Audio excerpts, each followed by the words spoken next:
Puji Tuhan, apa kabarnya saudara semua? Semoga saya berdoa saudara dalam keadaan baik, terpelihara dalam kemurahan Tuhan.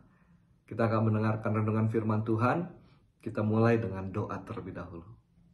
Pujian syukur kami naikkan di hadapan Allah Bapa di sorga untuk berkat dan kasih karunia-Nya, sehingga kami boleh ada sebagaimana kami ada. Biarlah hari ini boleh menjadi hari yang diberkati Tuhan. Firman-Mu inilah yang menuntun, menjadi pelita dan terang bagi jalan dan kaki kami. Urapan Allah kiranya boleh mengajar kami, sehingga kami boleh hidup dan mengerti kebenaran firman Tuhan. Yesus semakin bertambah dalam hidup kami semakin berkurang. Kami sambut firman-Mu, mengucap syukur dalam nama Tuhan Yesus Kristus. Haleluya. Amin.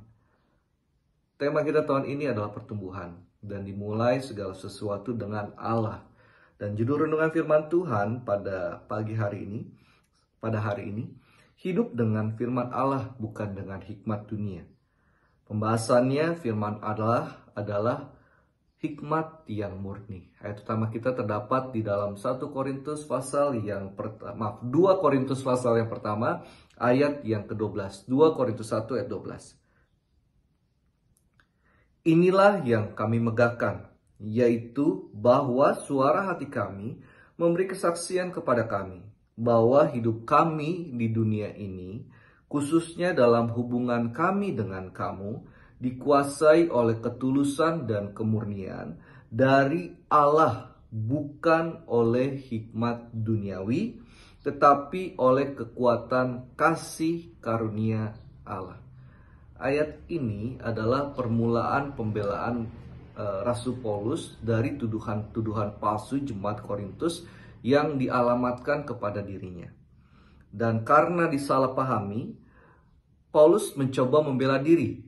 Dan kenapa jemaat Korintus berusaha untuk menjatuhkan Paulus atau mengajukan tuduhan palsu?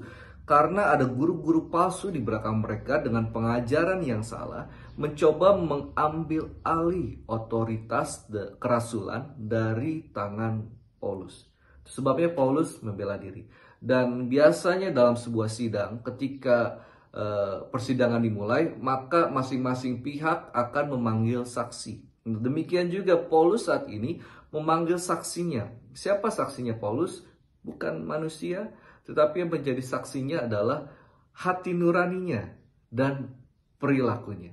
Kenapa Paulus harus memanggil hati nuraninya? Karena Paulus merasa melayani dirinya dengan tulus. Sekarang kita akan lihat tentang hati nurani. Hati nurani manusia ini adalah tempat pertimbangan manusia. Ada rasa, perasaan, dan kemudian manusia mengambil keputusan di dalamnya. Dan hati nurani ini, ketika kita belum percaya, tetap dapat membedakan yang baik dan yang jahat. Cuman seperti berjalan dalam kabut.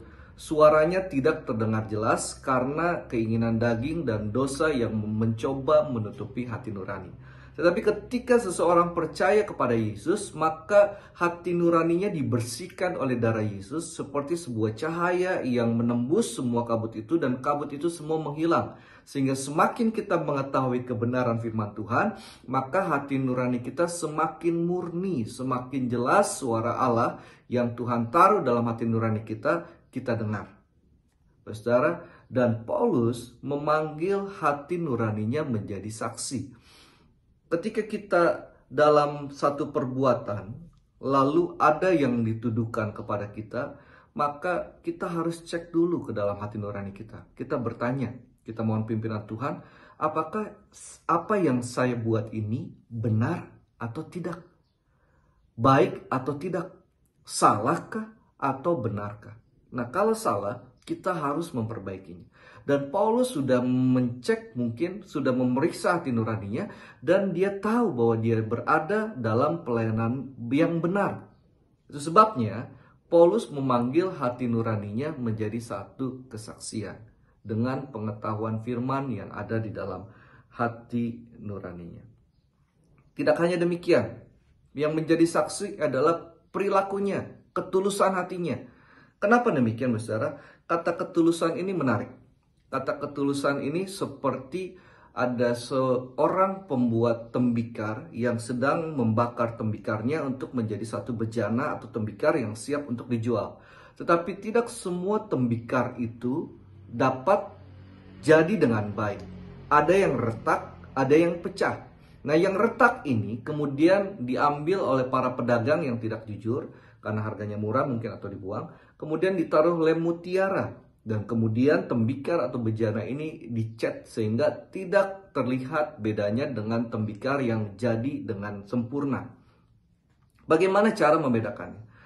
Cara membedakannya adalah ketika tembikar ini kemudian diperhadapkan ke cahaya. Lalu terlihatlah mana yang dari tanah, mana yang dari lem. Demikian juga ketulusan Paulus, hati nuraninya ketika diperhadapkan kepada kebenaran firman Tuhan, maka tidak didapati ada satu retak yang dihubungkan dengan lem. Sehingga dia berkata kepada jemaat Korintus, mari hati nuraniku menjadi saksi bahwa saya melayani engkau dengan tulus, dengan hikmat daripada Allah, dengan hati nurani yang benar. Oleh sebab itu, saudara, Paulus dapat berdiri teguh di dalam pengajarannya. Bagaimana dengan kita? Apakah kita dalam perbuatan sehari-hari, dalam pergaulan sehari-hari, dalam mengambil keputusan, kita mengambilnya berdasarkan hati nurani yang tulus, yang berdasarkan firman Tuhan, atau dengan hikmat dunia? Apa bedanya hikmat dunia dengan hikmat daripada Tuhan yang Tuhan taruh dalam hati nurani kita? Yakobus memberikan ayat seperti ini. Saya bacakan untuk saudara semua. Yakobus 3 ayat 13 sampai dengan ayat yang ke-17 atau 18. Saya bacakan untuk saudara semua. Siapakah di antara kamu yang bijak dan berbudi? Baiklah ia dengan cara hidup yang baik menyatakan perbuatannya oleh hikmat yang lahir dari kelemah lembutan. Jika kamu menaruh perasaan iri hati dan kamu mementingkan diri sendiri, janganlah kamu memegahkan diri dan janganlah berdusta melawan kebenaran. Itu bukanlah hikmat yang datang dari atas, tetapi dari dunia, dari nafsu manusia, dari setan-setan. Sebab di mana ada iri hati dan mementingkan diri sendiri, di situ ada kekacauan dan segala macam perbuatan jahat. Tetapi hikmat yang dari atas adalah pertama-tama murni, selanjutnya pendamai, peramah, penurut, penuh belas kasihan dan buah-buah yang baik, tidak memihak dan tidak munafik atau ada maksud tersembunyi.